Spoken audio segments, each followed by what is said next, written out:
Pada 26 Juni tahun 2018, Greg dilarikan ke rumah sakit setelah ia mengalami demam dan lemas pada sekujur tubuhnya. Hari itu pun menjadi hari terburuknya. Greg Mentoffel dipaksa untuk mengamputasi kaki dan tangannya serta harus kehilangan setengah dari wajahnya. Hal itu terjadi akibat satu hal yang dianggapnya sepele, yaitu jilatan anjing. Data statistik di Amerika menunjukkan terdapat 10.000 orang yang terkena virus akibat air liur anjing. Sedangkan orang yang rabies karena gigitan anjing, 99% sudah dipastikan akan mati. Secara ilmiah, anjing dapat menularkan berbagai penyakit kepada manusia. Dr. Ian Royet menemukan 180 sel telur ulat dalam 1 gram bulu anjing. Seperempat lainnya membawa 71 sel telur yang mengandung jentik-jentik kuman yang dapat tumbuh dan berkembang. 3 diantaranya dapat matang yang cukup dengan menempelnya pada kulit. Selain itu, Persatuan Dokter Kesehatan Anak di Jerman mengungkapkan bahwa air liur anjing mengandung berbagai kuman penyebab penyakit. Bakteri tersebut dapat masuk dan menyerang organ dalam manusia melalui sistem terbuka. Resiko tertular penyakit kian besar apabila terkena gigitan anjing. Ternyata hal itu sudah diberitahukan pada kita sejak 1500 tahun yang lalu.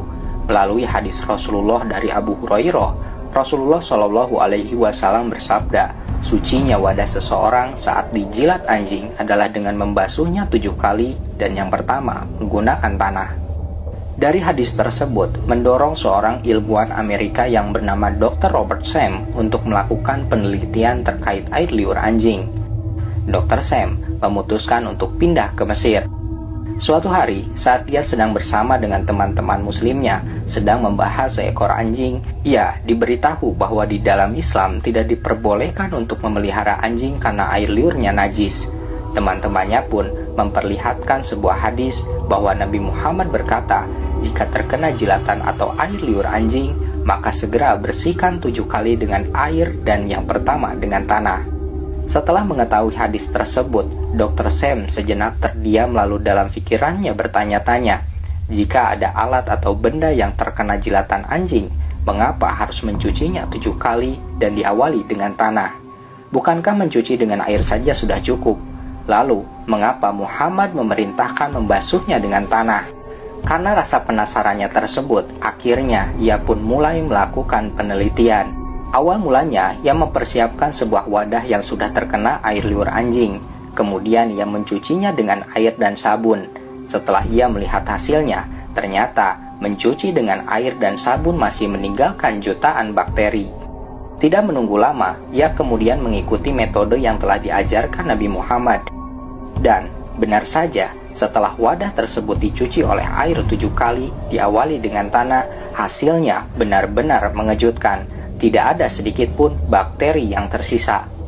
Pertanyaan baru muncul dalam benaknya, jika pada abad ke-19 baru ditemukan bakteri oleh ilmuwan Prancis Louis Pasteur, lalu mengapa Muhammad dapat mengetahuinya lebih dulu sebelum ilmuwan modern menemukannya? Selain itu, lalu bagaimana tanah dapat menghilangkan bakteri? Menurut ilmu kedokteran modern, tanah diketahui mengandung 2 materi yang dapat membunuh kuman-kuman, yaitu tetraselin dan tetarolit. 2 unsur ini digunakan untuk proses pembasmian sterilisasi beberapa kuman. Eksperimen dan beberapa hipotesa menjelaskan bahwa tanah merupakan unsur yang efektif dalam membunuh kuman. Bahkan, Anda akan terkejut ketika mengetahui tanah kuburan orang yang meninggal karena sakit aneh dan keras yang Anda kira terdapat banyak kuman karena penyakit tersebut, ternyata para peneliti tidak menemukan bekas apapun dari kuman penyakit tersebut di dalam kandungan tanahnya. Menurut Muhammad Kamil As-Samad, tanah mengandung unsur yang cukup kuat menghilangkan bibit-bibit penyakit dan kuman-kuman.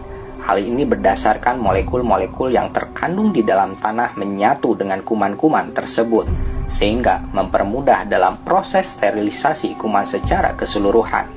Sebagaimana tanah juga mengandung materi-materi yang dapat mensterilkan bibit-bibit kuman tersebut. Para dokter mengemukakan kekuatan tanah dalam menghentikan reaksi air liur anjing dan virus-virus di dalamnya lebih besar karena perbedaan dalam daya tekanan pada wilayah antara cair air liur anjing dan tanah.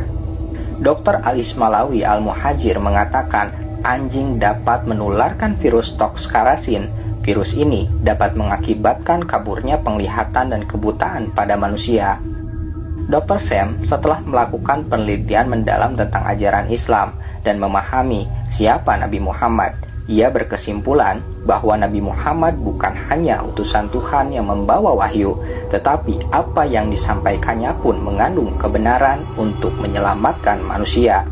Akhirnya, Dr. Sam mengucapkan kalimat syahadat, kemudian sisa hidupnya didedikasikan untuk menyebarkan dakwah Islam ke seluruh dunia. Allah berfirman dalam Quran Surat Fusilat ayat 53,